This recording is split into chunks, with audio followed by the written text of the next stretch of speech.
Okay, a good night of Purim, Bruchim Habayim. So today we'll try to make it on Purim, because today it's Erev Purim, and also we'll try to connect it to the Parsha a little bit. But the main thing will be on the idea of joy in Purim. And that's Erev Purim, so we have to know how to be besimcha, and besimcha for a whole year. So, let's start. So, if you're looking at the idea of the joy of Purim, it sounds a very, very interesting idea, but even if to be more blunt, it's a very funny idea, it's very not understood. We're demanding halacha in Shulchan Aruch that ad leyoda, the joy is to drink and be besimcha till he does know the difference between Or Haman and Baruch Mordechai. That seems the opposite of the whole idea of Torah mitzvah. Torah mitzvah means that you have a Shulchan Aruch tells you how to behave from 24/7. When you open up your eyes, made hani, go to sleep, mapil, everything in between. Even in your business, everything has to be according to halacha and Hashem Shamayim. So here somebody said that you don't know the difference between Or Haman and Baruch Mordechai. What is the advantage of that? Where is it coming from? And so there's a joke that I don't know what's like called a joke. The Rabbi saying that that Mordechai was a Chassid, he made it takone, and only a Chassid could make such a takone. But Adel Yoda, so you don't know what's happening in Or Haman and Baruch Mordechai. Okay, so we know that Chassidim like to say L'chaim. But what is the explanation of that? Einam Oretz Chassid, they have to first in keeping Shulchan Aruch. And all the other Yomim Tevim, the business to send shlochim to make sure that even so it's a mitzvah to be besimcha and to drink a revis yain, but not to drink too much. And here we're saying no, you have to drink too much. So what is the explanation of that? What does it mean? And obviously we have to know that nothing shouldn't come out anything negative from that. So Adi asked me to be Adel Yoda. At the same time, he asked me to be control that nothing wrong should come out from that. Bezdin doesn't have to send shluchim, but you have to know that for sure that you come out. Okay, so, and the question is, what's wrong with this? We have to be every day besimcha, if does Hashem besimcha. Especially if it's a yontev, moadim lesimcha. Every yontev has to be a special simcha. Especially Sukkot is man simchaseinu, mishlei yora simchas beis ha'she'eva. Whoever did not see the joy that they were getting the water for pouring on the Sukkot in the Beis HaMikdash, they did not see simcha miyamah. But still not the simcha of Adel Yoda, but completely beyond knowing what's between Or Haman, cursed is Haman and blessed Mordechai. Why is not enough the simcha that we have on Sukkot from Simchas Beis HaSheva? And on the other hand, if it's a good idea to be Adel Yoda, Gorai, it's a good idea because we tell her that that's what we have to be. So the question is, so why don't we be Adel Yoda always? Every yontif should be Adel Yoda. Elavosh was saying that it's not a good idea, and therefore Bezdin would send shluchim. If it's not a good idea, why isn't Purim becomes a good idea?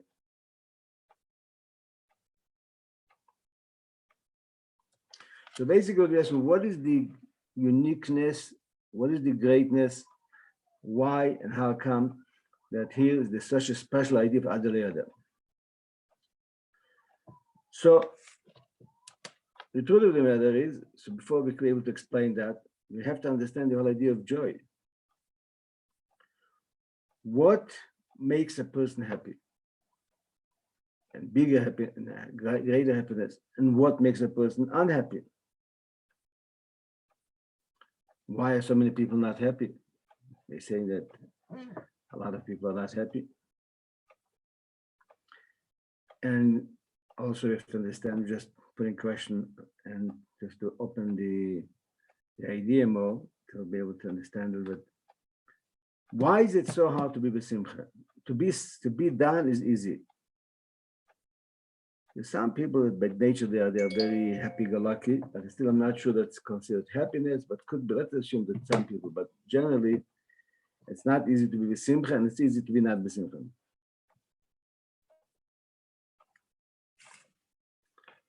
Okay, so we have to understand where is simcha coming? How could we become besimcha? Why we are not besimcha sometimes? And I could say, especially when we have to be besimcha, that when the nefesh haba'am is the animal soul is even working harder to make us not besimcha.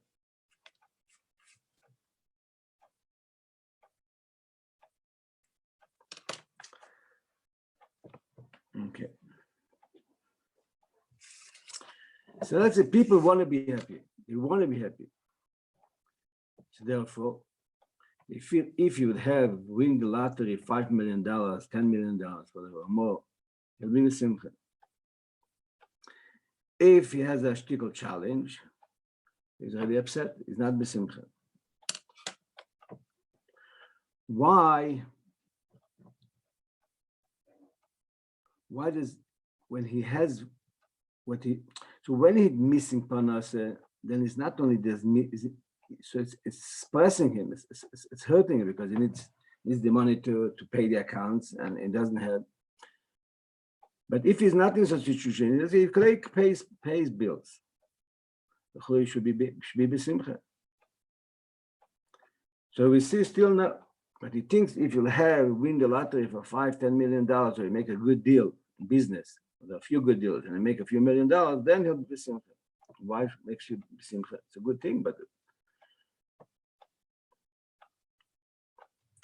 now if you look what a person wants, what he thinks what will make him happy. So I started with money because that's a very common. They say in majority of people, parnasa is a very common problem or idea. To the point that the Alter Rebbe says that the last generation before Mashiach came, the birur, the refinement of the person is through the pain of parnasa. That's why most of the challenges is parnasa. So we see a person wants money, to believe broadly, and the Rebbe said that Jew has to be rich. The Rambam explains why in history the Jewish people were suffering. But the minute a person has a lot of gashmis, is shomanto, if you become fat, it means become fat, full of viso, become coarse, thick, kasiso, become foolish. So therefore the Rebbe did not give many times ashiras, because otherwise we will become foolish and become coarse and become desensitized. But when we have challenges, that refines us, and then we are afraid, and we used to call today as the Eibishter. I saw an unbelievable letter from the Rebbe, or maybe from the Chassidus, I don't remember now. He said as follows: when you go into a zoo and you want to know what animal is strong and dangerous, and which animal is not dangerous, you say, look on the fence, what he has around him. If he has a slim fence, a weak fence, a low fence, even the animal could look big, but you understand it's not dangerous. If he has a strong, thick metal fence around him, then you know it's a dangerous, strong animal. So it's the Friedrich's letter, and I remember. So he's saying, when we're looking on kind of a fence the Rebbe put around people, you could see what kind of a dangerous animal the person is, right? And it says, if not the fear of government, one would swallow one each other. Where is the fence around the person? Read that one coming. That's the idea of his worries about health, about his family, about his parnasa. So that puts him into, like, keeps him in place. You shouldn't need to that. A person should control himself. Okay, so a person wants to have money, and a person wants to have covet. If I remember correctly, the Rambam said that covet is the biggest desire of a person. Person wants to have covet. There's positive covet, there's negative covet. We're not going to. Why does a person? If he will have covet, he'll be besimcha. And he feels when he doesn't have covet, people don't respect him enough, right? Then he's not happy. Why should covet make you happy? You be happy with yourself. What do you care if people honor you or don't honor you? Why you care about it? Why does it make you unhappy if people don't give you covet? Or even if you feel like a little bit the opposite of covet. If you have covet, your mamash, if your picture will be on the Chabad magazine on the front page. Wow, it's made, if you made it, become simcha. Why? What does it help you? It didn't give you money. They're not paying you for it. Okay. So there's another thing what we see a person wants. I'm driving towards the idea of what is simcha coming. So people will say, if I have to do with money, and the truth is that people want money in order to have covet. And why people spend money, right, to get covet, to buy covet. Then we see another interesting halacha. Amal bin pnei chaver b'rabim. If somebody embarrass somebody, especially in public, he doesn't have a chelik in elam haba. He doesn't have a portion in the world to come. It's almost like you killed him. Why? He's a person that has everybody respect in Yishuv, in the community, in the whole world. He's in Time magazine. I don't want to look for Chabad magazine. Or maybe not only in Time, but even in Chabad magazine, he made it. So I embarrassed him a little bit. Didn't tell him. What's so terrible? First, does he get offended? She shouldn't get offended. He should be bigger than that. First, he should be bigger than that. Chal be bigger than covet in general. Especially if he has so much covet, I embarrassed him. Why is the opposite? Insulting somebody is a terrible thing. To be saying that he becomes red and white and like it's like pouring his blood. Then other things a person see what people want and they feel doesn't make them happy. And they're right. I'm not saying they're wrong. I'm just saying we have to understand what is simcha. Person wants to have children. That gives him simcha. A person wants to have a building on his name. If you could have a building, a big yeshiva build on your name, it'll give you simcha and covet. A person wants to be written a book about his good things that he's doing. That's again, fame and covet.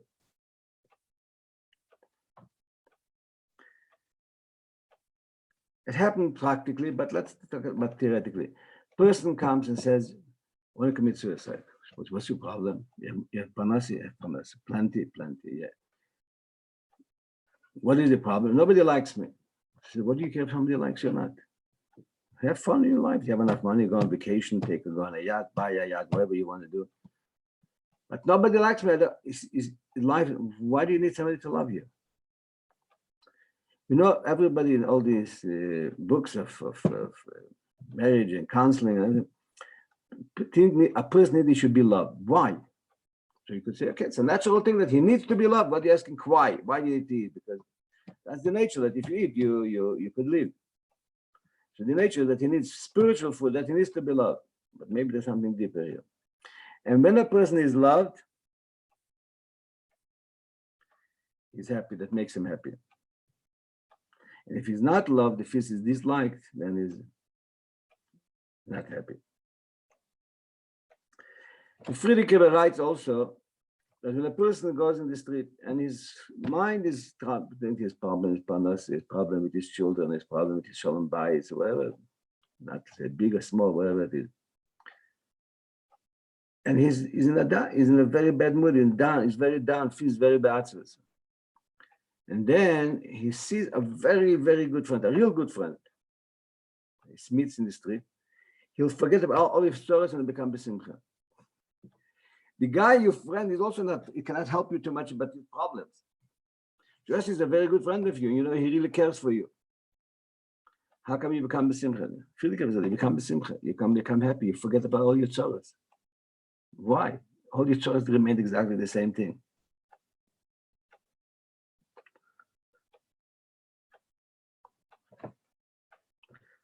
And then you could ask the question, why today, and I'm making a statement, and you could disagree with my statement, but it isn't the you're entitled to disagree with me. I think it's based also on the Friedrich Rebbe's, there is a shortage of true friends. People that have real friends, there's a shortage of that. Manifests itself in the marriages that today, our generation has more and more problems in shalom bayis.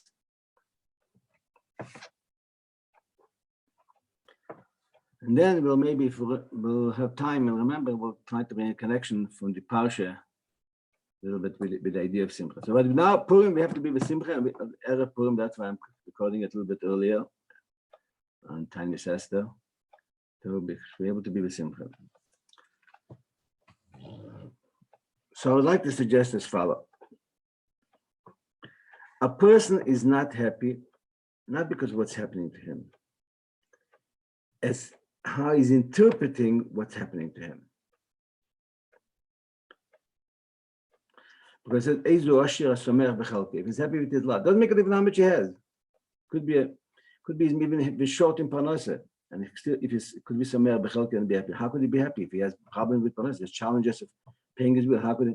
No, if you be sameach bechelke, you could be sameach bechelke means then you consider you're a rich man. But if you have a lot of money, that's not happy with your lot because mishi yesh le money. Whoever has 100 wants 200, he won't be besimcha. So I would like to suggest as follows, and try to be with me. A person is not happy because a person knows that he's a nothing. First of all, he knows his weaknesses. Between man and man. And I don't have to focus on it too much, but you know your weaknesses. And you know you're not the person that everybody thinks around you how great you are. But humility is something else. We're not going to have enough time to speak of it. It could be humility properly, but be not happy. Also, physically, he's not happy because he has money. He could lose it in one day. He has life. God forbid, no one car accident. It's all gone. He could be injured and be injured for the rest of his life. So he's surrounded with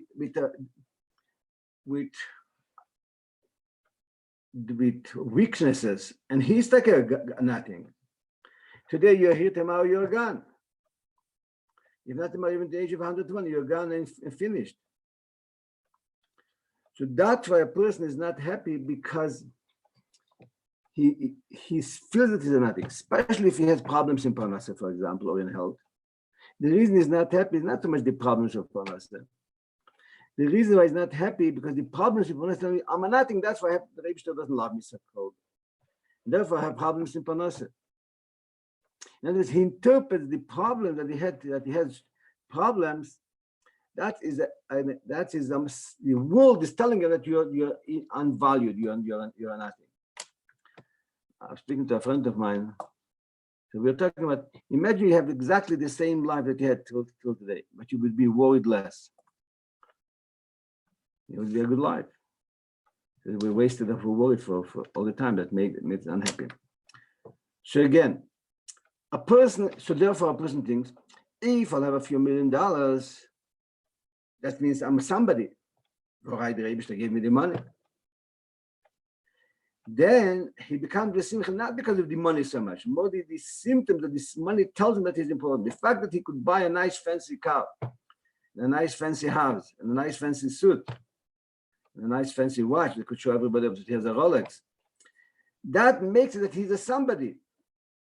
And therefore, if you have a picture with him, with the President of the United States, as much as the President is a full and a schwacher President, a weak President, and they'll be in front of a page of Kfar Chabad or Time magazine, make him very happy, because if I met the president and he shook my hand and he gave me a compliment and people around me were admiring that how I made it, it means I'm somebody. So what I'm suggesting is the person is constantly in the struggle. If he's something that worthwhile, something as real value, or is a nothing.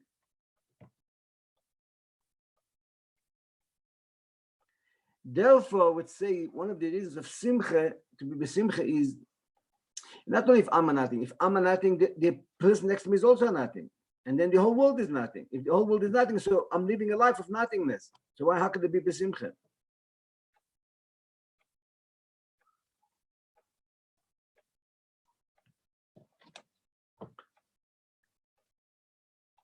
So therefore, Teire, right, he said you have to be simcha always. And the Baal Shem Tov says, right, that has to be shivisi, that you have to be equally happy. And the Gemara says that. Just like you bless the Eibishter on good things that happen to you, you should bless on things that it's not revealed good. And the Mefarshim say clear, you have to bless them with joy and happiness. How could I bless the Eibishter with joy and happiness? And something very small. The Gemara says if you put your hand in your pocket, you want to take out a rand, 2 rand, and came out 50 cents, that's called Yisurim, that's called already, for a Ben Melech, a child of a king, that's already considered a problem.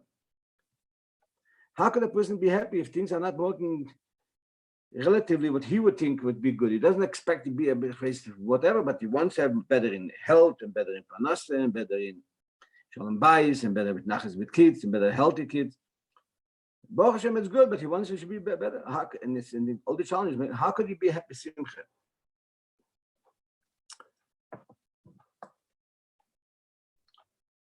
A person, and Torah demands from you, if there's Hashem b'simcha, right? And the Ramah finishes off the halachas of Shulchan Aruch of Eir HaChaim, mishtalev, tev lev mishtatamid. A good heart is always celebrating. In other words, if you are really the way you should be, you'll always be b'simcha. And then we say another interesting thing, that simcha breaks all boundaries, and you go out of your limitation. And the Rabbi said that with pure simcha, it will bring Mashiach. And the Rabbi said, test me on that. It was Elul Tov Shin Mem Ches, 1988. The Rabbi said they should try to be b'simcha, pure simcha, not because only because you got money or because you got a nice fancy suit. Simcha, just pure simcha because of simcha, which we'll talk about maybe a little bit soon. Then we'll bring Mashiach. Why does simcha bring Mashiach? I'm happy. And the Isaiah says, if you are happy, then you have all the brachas revealed good. And if a person is not happy, brings the opposite of good. So again, go back. Let's go back a step. When a person is not happy because he feels that he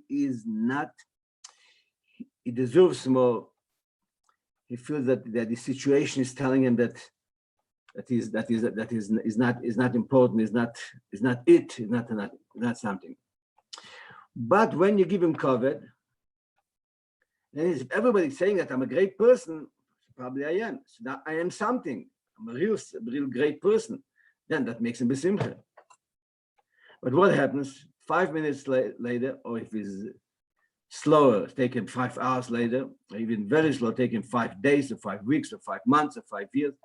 It's all narishkeit. So you again become not besimcha. So everything a person wants is only he's looking for symptoms to give him the feeling that he's an important thing, that he's something really, he's a great person. He's not a nothing. And therefore money and naches and health. The main thing what he wants, naches is but not so partial because that's something the essence wants, it's your child. But in overall, everything he wants because that will tell him that he's really something, a real, I would call it the infinite value, infinite quality of being. So therefore, if a person realizes, right, that he is a chelek elakam yimal mamish, is a portion of the Eibishter mamish, is one of the Eibishter, his absolute infinite value, and nothing bad could happen to him. Revealed good, maybe yes, maybe not. Depends how much we're talking here. But nothing, but everything that happens to him is for his benefit. And what kind of benefit? Infinite benefit. To fulfill his infinite being, with the neshama is infinite from beginning of creation and infinite for eternity. Everything that happens to you is for the eternal goodness of you. Because your value is infinite. And as we spoke about it, that the whole world, the whole world is created for me. Then I have that when I see my infinite, my value, my infinity, my being is absolutely is one with the Eibishter, and I'm contributing something that nobody else can contribute, not from the biggest tzaddikim to anybody, no matter who I am. If I'm not a tzaddik, if I'm not a beini from Tanya, I have absolutely contribute infinite value into the whole world, and I could do a mitzvah that is connecting me with the Eibishter. Even in a revealed level, my essence and Hashem is always connected with David, even when a person doesn't do a mitzvah. When you do a mitzvah, you're connecting God in your consciousness, in your action, in your speech, in your thinking, in your understanding, in your emotions. If you do it with that. So that's the idea of simcha. So simcha means when you change from the idea that you are a nothing, if put it in simple words, into becoming an infinite value being.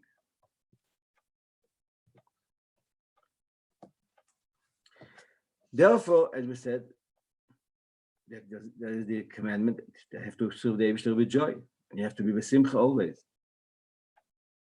Because if you're not besimcha, right, I think the Arizal said, at all the teichacha, all the opposite of blessings in a revealed, Right? The Alter Rebbe says, Chassidus says that all the rebukes that in Parshas Chumash is really a blessing, and could be even a revealed blessing, but it's such a high level. But when therefore a person has to be happy because he has to internalize his connection to the Eibishter. That's why the Simcha Shel Mitzvah, when you do a mitzvah, becomes even more happy because you take connecting with even more with infinity, and your mitzvah becomes more permeated with infinity. So when a person is not happy, it means he's not living his godly reality. He's living his false reality, his external, his physical, material reality, and is dependent if somebody will give him cover. It's dependent if he has money today. Is dependent if his health is tomorrow gives him a little pain, or somebody insulted him. He's dependent on. If you're so dependent, it's a very weak being. So even if everything goes good, but in one moment it could turn around. So he's not besimcha, means he's living a false reality. He's not living a infinite quality of being that who he is really. So we expect you to be who you are really.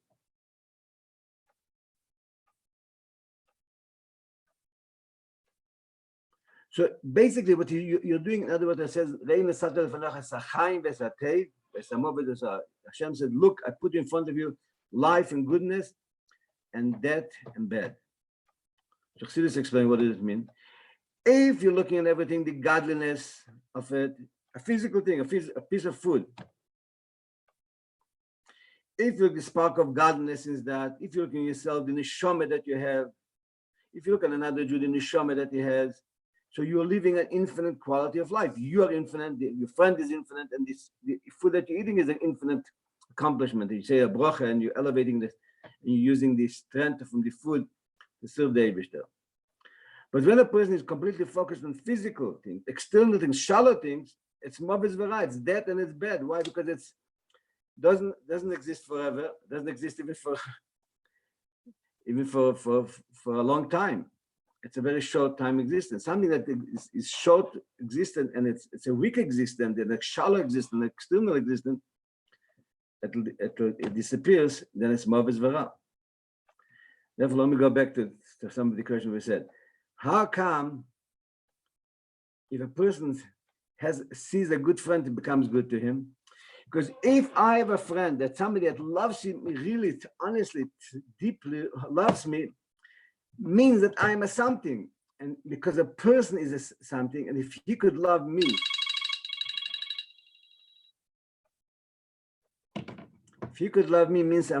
means that he reveals my infinite value.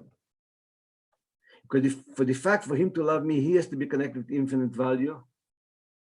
Because real friendship cannot be for shallow things. As it says, love that depends on material things because you help physical things exchange and thus is bottled over, but love. The idea, the cause of that will be bottled in the love. Like David Yenis, and it's an essence love. He lifts me up into my essence. Then in my essence, I know that I suddenly wake up and realize that I'm infinite being, absolute value. The whole world is created for me. And therefore, then the person becomes besimcha. And that's why it's such a big mitzvah to be besimcha. Because being besimcha, the only way you could be besimcha if you live your reality that you are a neshama, you are a chelek eleka, mimal mamish. The Alter Rebbe adds the word mamish means absolutely really a chelek eleka. And a Jew is higher than Torah mitzvahs.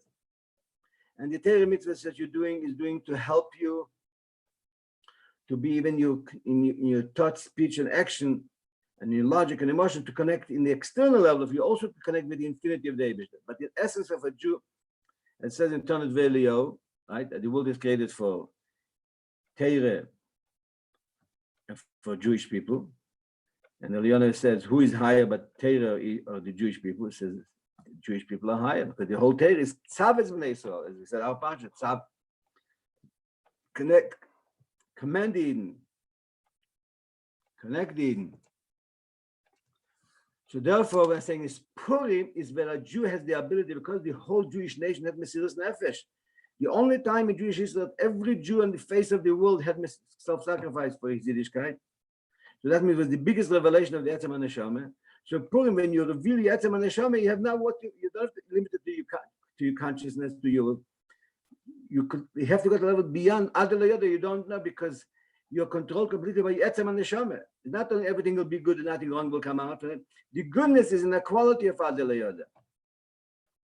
Therefore, since we are now in Erev Purim, so we have to contemplate on that and learn different inyan that makes the simcha. If we said it helped, it's good. If not, you could look other. You want to look more up in the topic. But the main thing we should be simcha adel yoda and have the revelation of Mashiach now mamash. Niske zen mit dem beguf gash mit dol lamato down here. We go in he will redeem us. L'chaim.